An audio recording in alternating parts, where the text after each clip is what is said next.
Australian युनिभर्सिटीमा apply गर्न के चाहिन्छ, आइएलटीएस चाहिन्छ कि जीपीए चाहिन्छ, जान्नुहोस् आजको यस भिडियोमा। अस्ट्रेलियन युनिभर्सिटीमा अप्लाई गर्दा तपाईको भिजा रिजेक्ट भयो, कारण के हो ध्यानले सुन्नुहोस्।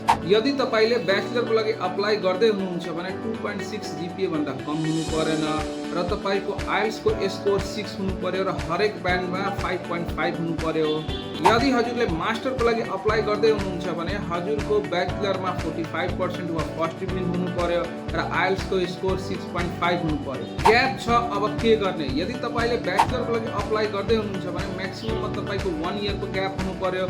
यदि हजुरले मास्टरको लागि अप्लाई गर्दै हुनुहुन्छ भने 3 देखि लिएर 4 इयरको ग्याप हुनु पर्यो र यो सबै ग्यापलाई रिलेभेन्ट वर्क एक्सपिरियन्सबाट जस्टिफाई गर्नुपर्छ। आफ्नो इलिजिबिलिटी चेक गर्नका लागि एडुका वर्ल्ड एडुकेसनल कन्सल्टेन्सीमा भिजिट गर्नुहोस्। हामीले तपाईलाई फ्री काउन्सिलिङ दिन्छौँ।